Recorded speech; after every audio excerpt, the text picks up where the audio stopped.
शेतकऱ्यांसाठी आज मोठी आनंदाची बातमी. पीक विमा वाटप सुरू. 28,000 रुपये हेक्टरीप्रमाणे या जिल्ह्यांमध्ये पीक विमा वाटप आणि या बँक खात्यांमध्ये पैसे जमा होत आहे. आज सर्वात मोठी आनंदाची बातमी म्हणजे बरेच दिवसांपासून रखडलेला पीक विमा अखेर आजपासून शेतकरी बांधवांना 28,000 रुपये या हेक्टरीप्रमाणे पीक विमा इथं जमा होत आहे. अतिवृष्टी, दुष्काळ, पावसाचा खंड, नैसर्गिक आपत्तीमुळे शेतकऱ्यांना मोठा फटका इथं बसलेला आहे. आता पीक विमा कंपनीने तातडीने आदेश इथं देण्यात आलेले आहे. काही शेतकरी बांधवांना इथं पीक विम्याचे 5,000, 12,000, 18,000 आणि काही शेतकऱ्यांना 28,000 रुपये या बँक खात्यांमध्ये जमा होत आहे. स्टेट बँक ऑफ इंडिया, ज्यांना कुणाला पीक विम्याचे पैसे आले नसतील तर अशाने हा व्हिडिओ शेवटपर्यंत बघा.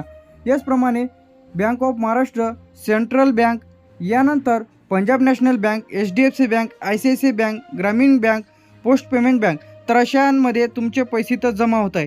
आता यामध्ये छत्रपती संभाजीनगरमध्ये 5,15,615 शेतकरी बांधव यामध्ये पात्र आहेत.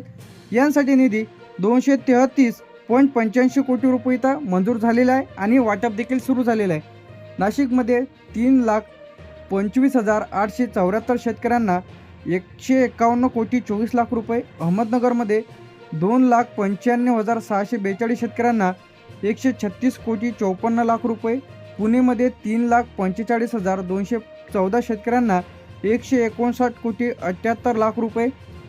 याचप्रमाणे जळगाव झाल्यानंतर धाराशिवमध्ये 4,25,365 शेतकऱ्यांना 97 कोटी 45 लाख रुपये, जळगावमध्ये 1,65,254 शेतकऱ्यांना 77 कोटी 36 लाख रुपये.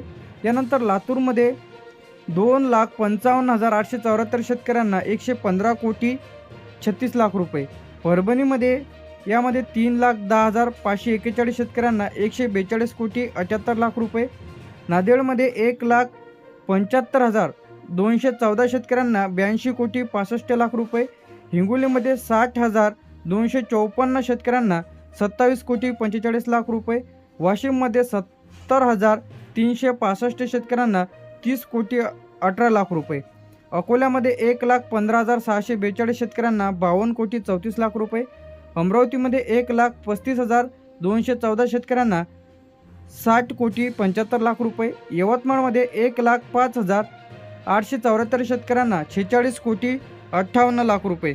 यानंतर इथं बुलढाणा 95,214 शेतकऱ्यांना 42 कोटी 14 लाख रुपये, जे की बुलढाण्यामध्ये.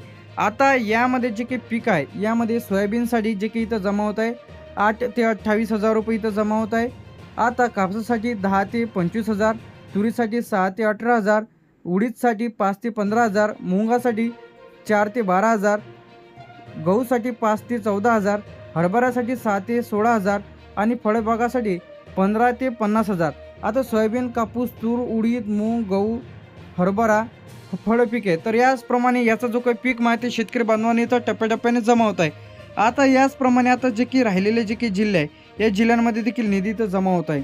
आता सर्वप्रथम आपण इथं पाहणार आहे अहमदनगरमध्ये वाटप सुरू झालेलं आहे 136 कोटी, अकोल्यामध्ये सुद्धा जमा होण्यास सुरू झालेलं आहे 52 कोटी, अमरावतीमध्ये सुद्धा सुरू झालेलं आहे 7 कोटी, बीडमध्ये सुद्धा सुरू झालेलं आहे 118 कोटी, भंडारा प्रलंबित आहे म्हणजे लवकरच अपडेट इथं येणार आहे.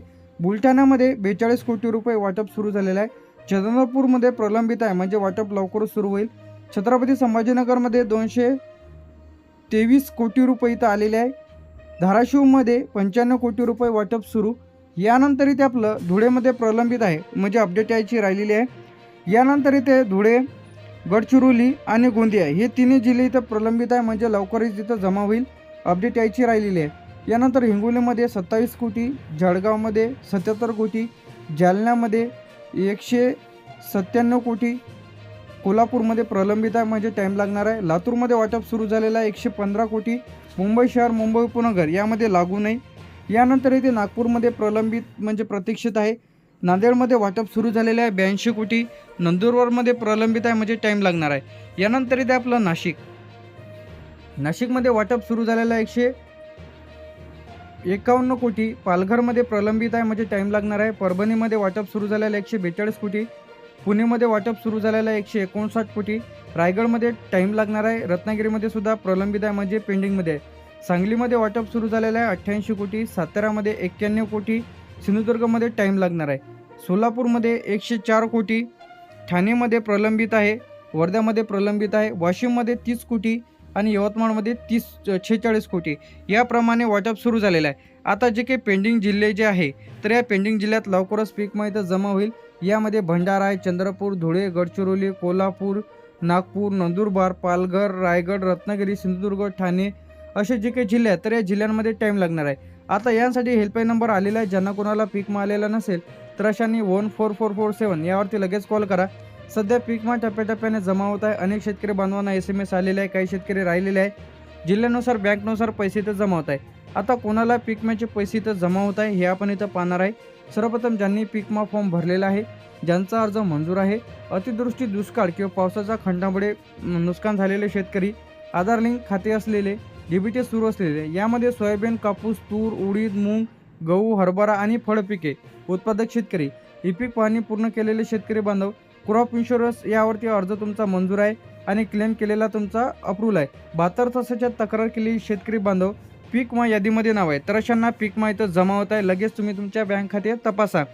आता पीक विमा आलेला नसेल तर या नंबरवरती लगेच कॉल करा. मी सांगितलेला 14447 म्हणजे 14447 तर यावरती कॉल करण्यासाठी तुम्हाला जर पीक विम्याची अर्जाची स्थिती जाणून घ्यायची असेल, पीक विम्याचे पैसे जमा झालेले नसेल हे तपासण्यासाठी, अर्ज मंजूर आहे हे विचारण्यासाठी, याचप्रमाणे पीक विमा भरपाई नाकारलेली आहे, पीक विमा भरपाई तुम्हाला आलेली नाही, 72 तासाच्या तक्रार नोंदवण्यासाठी, पीक पाहणी समस्या, क्रॉप इन्शुरन्स, आधार लिंक समस्या, पीक विम्याच्या यादीमध्ये नाव नाही, तुमचे सर्वे झालेले नाही, या सर्वांसाठी तुम्ही 14447 यावरती लगेच तक्रार करा. आता एक तुम्हाला लेखी अर्ज देतो. हा लेखी अर्ज तुम्हाला तुमच्या तालुक्याच्या ठिकाणी द्यायचा आहे. ज्यांना कोणाला पीक विमा आलेला नसेल, प्रति शाखा व्यवस्थापक प्रतिनिधी तालुका जिल्हा लिहा. पीक विमा रक्कम खात्यात जमा न झाल्याबाबत अर्ज किंवा पीक विमा रक्कम जमा न झाल्याबाबत अर्ज. महोदय, मी खाली से करणारा किंवा करणारी जे काही असेल त्यामध्ये तुमचं नाव, राहणारच्या जागी तुमच्या गावाचे नाव, तालुक्याच्या ठिकाणी आपला तालुका, जे काही तुमचा तालुका आहे, जिल्हा, याचप्रमाणे इथं इयर टाकायचे 2025 आहे, 26 आहे ते टाकायचे. यामध्ये पिकांसाठी पीक विमा फॉर्म भरलेला आहे माझ्या खात्यामध्ये किंवा माझा अर्ज मंजूर असून अद्याप माझ्या खात्यामध्ये पीक विम्याची रक्कम जमा झालेली नाही. शेतकऱ्यांचे नाव, मोबाईल नंबर, बँक खाते क्रमांक, बँकेचे नाव, पिकाचे नाव, अर्ज क्रमांक, जे काही पीक विम्याच्या पावतीवरचा ॲप्लिकेशन ID राहते ते तुम्हाला इथं टाकायचं आहे. यानंतर इथं तरी माझी तक्रार नोंद करून लवकरात लवकर पीक विम्याची रक्कम माझ्या खात्यामध्ये जमा करण्यात यावी ही नम्र विनंती.